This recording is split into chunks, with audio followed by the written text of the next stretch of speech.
नमस्कार, मैं हूं अनुज। आज के मुख्य समाचार में आपका स्वागत है। उद्योगों के लिए दुर्लभ खनिज जुटाने में लगी सरकार।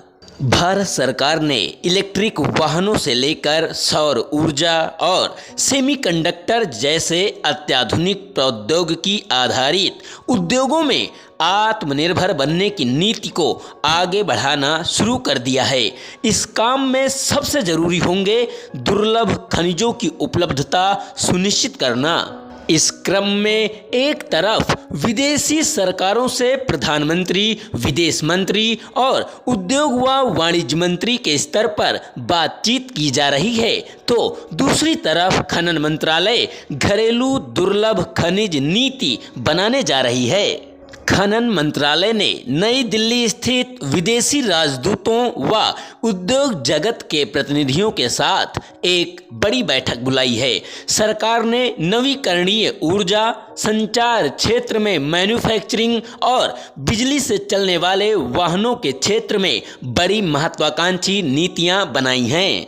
हालांकि इनकी सफलता बहुत हद तक इस पर निर्भर करेगी कि हम इन जरूरी दुर्लभ खनिजों की आपूर्ति कितना सुनिश्चित कर पाते हैं। मसलन एप्पल ने भारत में मोबाइल फ़ोन की मैन्युफैक्चरिंग शुरू कर दी है, लेकिन इसके बहुत सारे उपकरण अभी भी चीन से तैयार होकर आते हैं। यह भारत में तभी पूरी तरह से बनना शुरू होगा जब यहाँ घरेलू स्तर पर जरूरी दुर्लभ खनिज मिलने लगेंगे। इसी तरह से भारत में वर्ष 2030 तक 4.50 लाख मेगावाट क्षमता की नवीकरणीय ऊर्जा क्षमता लगाने का लक्ष्य रखा गया है। इसके लिए सोलर पैनल देश में ही बनाने को बढ़ावा दिया जा रहा है, लेकिन यह काम तभी होगा जब arsenic, germanium, gallium, indium, tellurium, cadmium, silicon जैसे दुर्लभ खनिज की व्यवस्था हो। इसी तरह के खनिजों की जरूरत इलेक्ट्रिक वाहनों और सेमीकंडक्टर के निर्माण में भी होगी। घरेलू स्तर पर इन खनिजों की उपलब्धता का आकलन बाकी 17 अगस्त 2023 को खनन व खनिज अधिनियम MMDR कानून में संशोधन करने से 24 तरह के दुर्लभ खनिज के खनन के लिए ठेका देने का अधिकार केंद्र को मिल गया है। सरकार कंपनियों को वित्तीय प्रोत्साहन भी दे रही है। खनन मंत्रालय एक राष्ट्रीय दुर्लभ खनिज नीति बनाने में जुटा है। खनन मंत्रालय दूसरे देशों के संबंधित विभागों व मंत्रालयों के साथ भी लगातार संपर्क में है। भारत व ऑस्ट्रेलिया में इसके लिए समझौता भी हुआ है।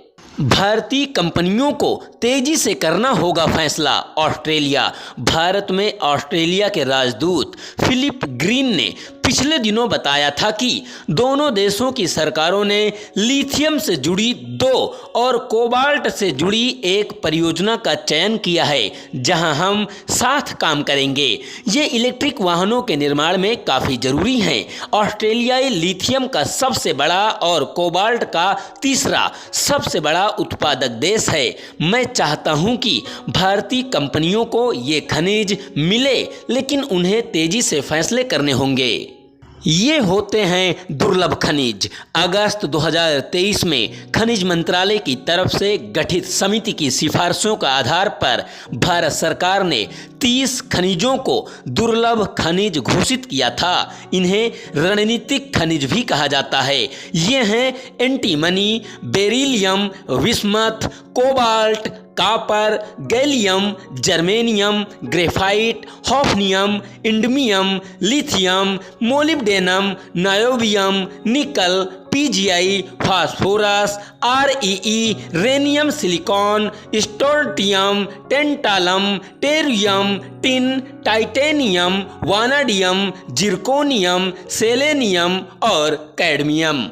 भारत सरकार ने 30 खनिजों को दुर्लभ खनिज घोषित किया था। इन्हें रणनीतिक खनिज भी कहा जाता है। ये हैं antimony, beryllium, bismuth, cobalt, copper, gallium, germanium, graphite, hafnium, indium, lithium, molybdenum, niobium, nickel, PGE, phosphorus, REE, rhenium, silicon, strontium, tantalum, tellurium, tin, titanium, vanadium, zirconium, selenium और कैडमियम। बहुत बहुत धन्यवाद।